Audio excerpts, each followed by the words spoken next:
Sedikit sekali company yang mendidik orang-orangnya di algoritma. Ini programmer Java, ini programmer Kotlin, ini programmer Go. Itu nggak penting.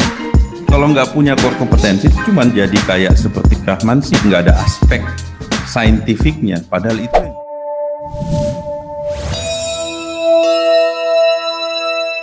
ada salahnya dengan manage, nggak ada salah ya. Jadi yang intinya harus dibalance saja sesuai dengan situasi.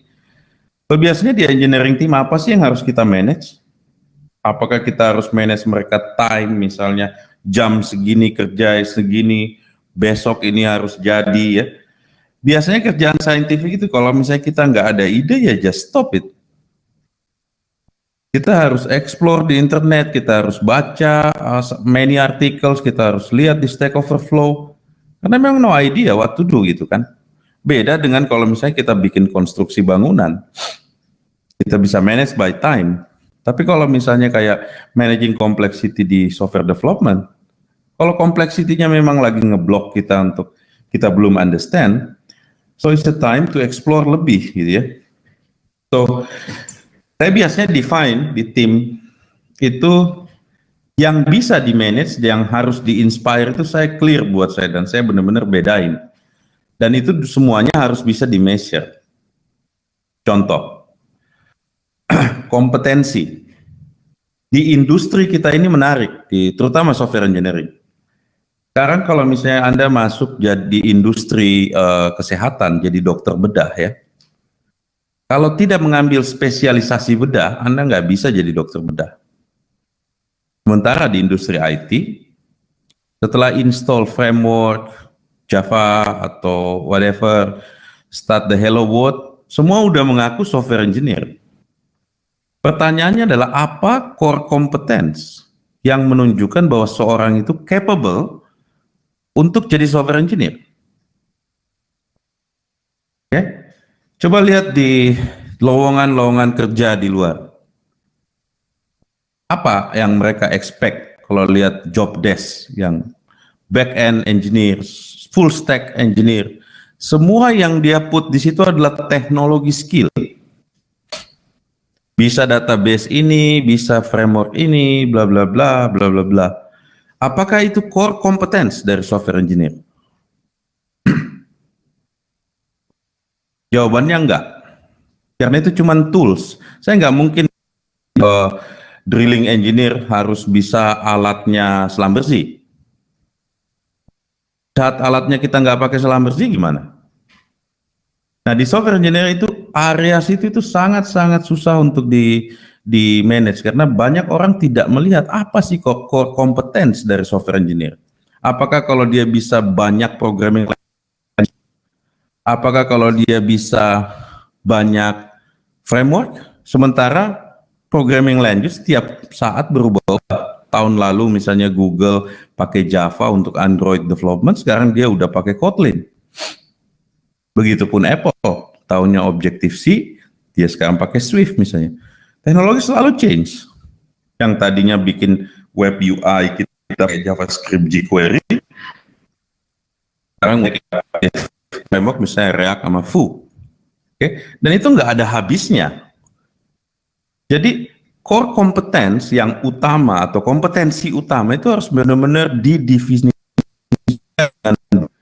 Apakah ya dulu sering yang kompeten. Oke, itu juga persepsi yang salah. Jadi, kompetens untuk software engineering itu adalah pertama bidang software engineering compliance, mereka mempelajari discrete mathematics, setelah itu mereka mempelajari algoritma, terutama yang non-single algoritma. Ya setelah itu banyak tools dan framework bisa pakai untuk develop software. Ya, tapi yang jadi core kompetensi seharusnya adalah algoritma. Oke, sedikit sekali company yang mendidik orang-orangnya di algoritma. Yang kedua adalah pengetahuan mereka tentang komputer. Apa itu sistem komputer? Ya, jadi banyak yang bilang dia engineer, tapi kalau ditanya tentang bagaimana komputer bekerja itu sebenarnya mereka missing karena memang story-nya itu panjang ya. Mulai dari komputer pertama dibuat, apa arsitektur mesinnya, physical arsitekturnya, terus abstraksi-abstraksi di atas. Jadi dari transistor atau silicon based transistor sampai muncul di layar komputer kita itu panjang ceritanya. Dan banyak sekali engineer tidak educated bahwa dia bikin software di atas software yang sudah sangat kompleks yang namanya operating system. Nah, yang ketiga adalah pemahaman mereka tentang bahasa program. Kalau lihat sekarang orang itu pengen bahasa program banyak sekali. Ada sebenarnya satu bahasa dengan bahasa lain itu cuman perbedaan sintaks. Ini bukan kayak waktu kita belajar apa ya, bahasa manusia ya. Misalnya kalau saya bisa bahasa Indonesia, apakah easily saya transfer to Italian language. Tapi programming language, misalnya paradigma di dalam programming language itu nggak banyak. Ada yang procedural language seperti C ya, ada yang object oriented language seperti C++, ada yang functional language seperti misalnya let's say Scala ya. So paradigma ini so far statik, nggak banyak, tapi jumlah bahasa yang orang buat prosedural terus gitu. Dan kalau ini kita nggak manage, itu susah sekali. Misalnya di tim ada satu bikin web pakai PHP, yang satu bilang wah saya maunya Go, yang satu bilang saya maunya Java, ya itu akan sangat impact dari sisi berapa kompetensi yang harus kompetensi language yang dia harus kuasain. Padahal sebenarnya language itu mirip karena paradigmnya mirip. Misalnya kalau saya well educated di C++, gampang sekali saya pindah ke Java. Pindah ke C# juga gampang sekali. Saya cuma bilang, oh di Java seperti ini nulisnya. Tapi dia udah tahu bahwa itu konsep kelas, konsep inheritance misalnya, polymorphism dan lain-lain di object oriented. Jadi transfer antara satu skill ke skill yang lain itu di sisi bahasa itu bukan isu. Sementara di luar sana, di banyak company yang mengkotak-kotak orangnya. Ini programmer Java, ini programmer Kotlin, ini programmer Go.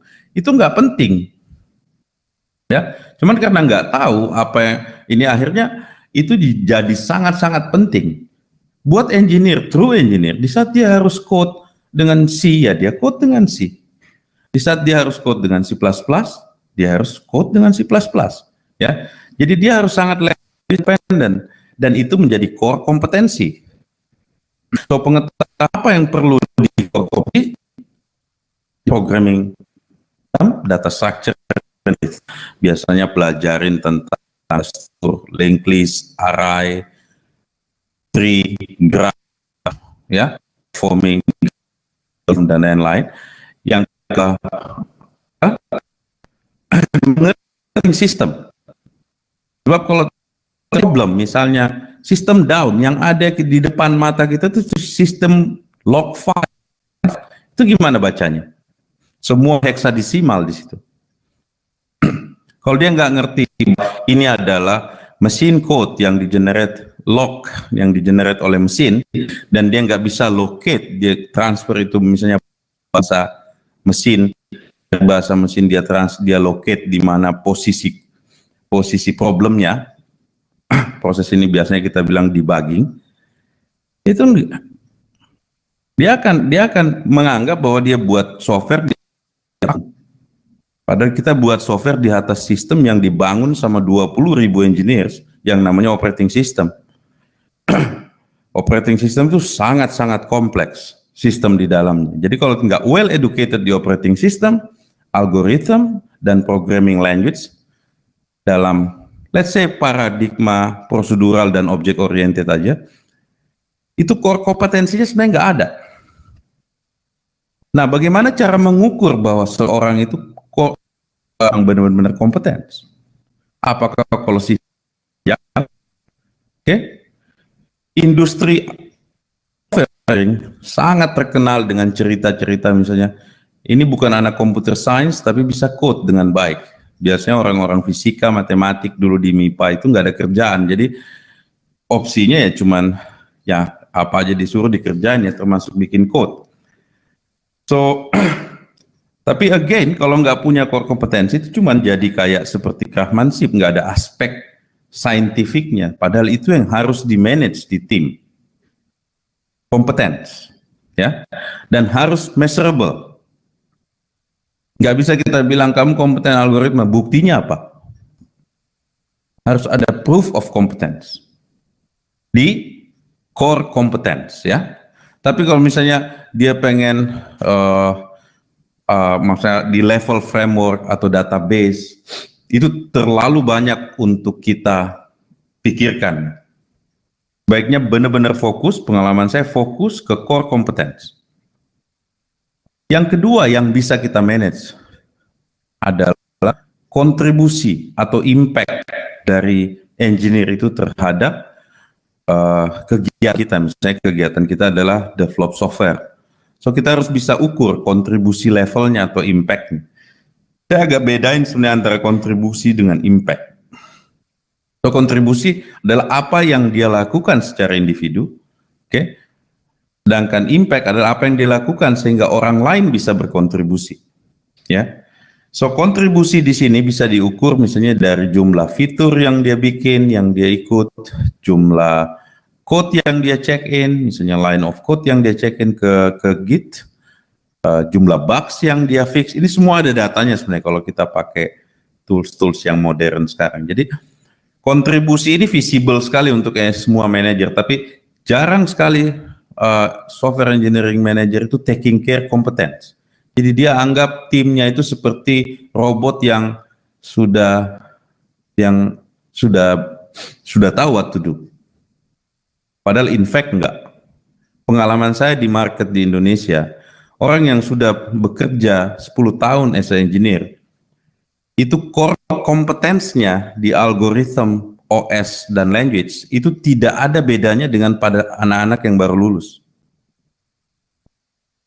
So what the skill they have sebenarnya cuma familiarity terhadap tools, value-nya sangat rendah karena tools dan framework we can learn weeks.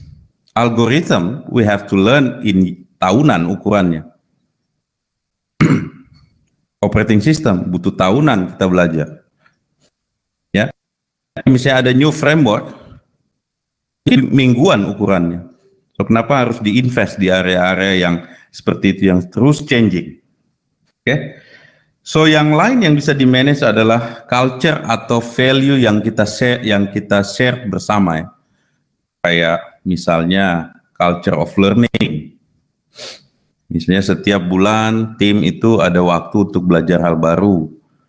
Culture of benchmarking, sebelum kita bikin sesuatu kita lihat orang lain udah sampai mana. Misalnya saya mau bikin learning management system, sebelum kita decide what to build, ya look around, pakai internet, search fitur-fitur apa yang mereka punya gitu, ya. 3C ini penting menurut saya untuk any engineering manager untuk managing area ini, ya. Dia bisa sangat direktif di sini. Harus ikut nih training yang ini, harus ini, karena dia tahu bahwa core kompetensinya itu ini. Bahkan di industri perbankan pun, ya, itu kalau nggak ada proof of competence bahwa dia pernah ikut sertifikasi Bank Indonesia dan lain, mereka nggak akan allow orang itu untuk mengurus itu. Cuman industri IT sangat terkenal tidak ada kriteria itu, ya. Padahal itu sangat. Jadi any team harusnya managing competence, kontribusi, dan culture. Bisa beda-beda elemennya, tapi 3 ini menurut saya area yang harus benar-benar di-manage.